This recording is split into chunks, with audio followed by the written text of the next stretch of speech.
ദൈവത്തിൻ്റെ അതിപരിശുദ്ധ നാമം മഹത്വപ്പെടുമാറാകട്ടെ. നമ്മളിന്ന് വായിക്കുന്നത് ലൂക്കോസിൻ്റെ സുവിശേഷം 18-ാം അധ്യായം 16-ാമത്തെ വാക്യം. യേശുവോ അവരെ അരികത്ത് വിളിച്ചു, പൈതങ്ങളെ എൻ്റെ അടുക്കൽ വരുവാൻ വിടുവിൻ, അവരെ തടുക്കരുത്, ദൈവരാജ്യം ഇങ്ങനെയുള്ളവരുടേതാകുന്നു. ദൈവമേ, സ്തുതി നിനക്ക് യോഗ്യമാകുന്നു. ഭാരിക്കുമോ. കുട്ടികളെ ചേർത്ത് നിർത്തുന്ന ഒരു ദൈവം കുഞ്ഞുങ്ങളെ തൻ്റെ അടുത്ത് വരുവാൻ അനുവദിക്കാതെ ആ കുഞ്ഞുങ്ങളുടെ മാതാപിതാക്കളെ ശകാരിക്കുന്ന തൻ്റെ സ്വന്തം ശിഷ്യന്മാരോട് മുഷിയുന്ന ഒരു ദൈവം. മാർക്കോസിൻ്റെ സുവിശേഷത്തിൽ യേശു അവരോട് കോപിച്ചു എന്നാണ് എഴുതിയിരിക്കുന്നത്. ഒരുപക്ഷെ തങ്ങളുടെ കുഞ്ഞുങ്ങളെ ക്രിസ്തുവിലേക്ക് അടുത്തു വരുവാൻ തടസ്സമാകുന്ന ഇന്നത്തെ തലമുറയിലെ മാതാപിതാക്കളോടും ക്രിസ്തു മുഷിയുന്നുണ്ടാകാം, കോപിക്കുന്നുണ്ടാകാം. ക്രിസ്തു പറയുകയാണ്, ഈ കുട്ടികളെ പോലെയുള്ളവരുടേതാണ് ദൈവരാജ്യം എന്ന്. അവരെ അരികത്ത് വിളിച്ച് ചേർത്ത് നിർത്തുകയാണ് ദൈവം. നമ്മുടെ കുഞ്ഞുങ്ങളെയും ദൈവം തൻ്റെ ചിറകിൻ കീഴിൽ ചേർത്ത് നിർത്താൻ നമുക്ക് ആഗ്രഹിക്കാം, സ്വപ്നം കാണാം, പ്രാർത്ഥിക്കാം.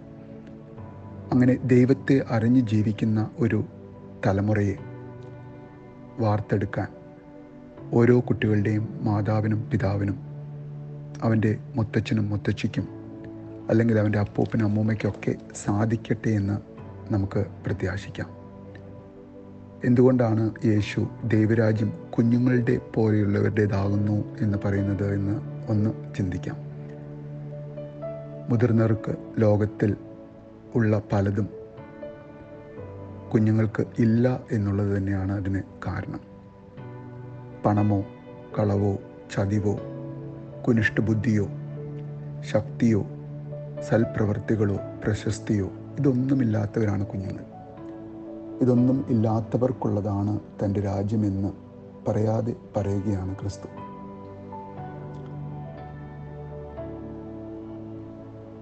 ഈ ലോകത്തിൻ്റെതായ പരിക്കുകളൊന്നും പറ്റാത്ത, അഹങ്കരിക്കാൻ ഒന്നും കൈ മുതലായിട്ടില്ലാത്ത നമുക്ക് ഓരോരുത്തർക്കും, നമ്മുടെ കുഞ്ഞുങ്ങൾക്കും, ആ കുഞ്ഞുങ്ങൾ ദൈവരാജ്യത്തിനകത്തേക്ക് നടന്നു കയറുമ്പോൾ ദൈവം അവരെ സ്വാഗതം ചെയ്യുന്നത് പോലെ നമ്മെയും സ്വാഗതം ചെയ്യട്ടെ എന്ന് നമുക്ക് ആഗ്രഹിക്കാം.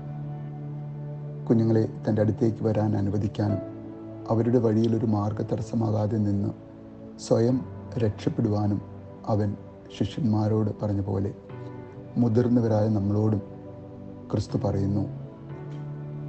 മാർഗതടസ്സമാകാതെ നമുക്കും ആ കുഞ്ഞുങ്ങളുടെ ഒപ്പം ദൈവരാജ്യത്തിലേക്കുള്ളൊരു പ്രവേശനത്തിനായി നമുക്കും ആഗ്രഹിക്കാം, സ്വപ്നം കാണാം, പ്രാർത്ഥിക്കാം. ദൈവം അതിന് നമ്മളെ സംഗതിയാക്കട്ടെ എന്ന് പ്രാർത്ഥിക്കുന്നു. നല്ലൊരു ദിവസം നേരുന്നു.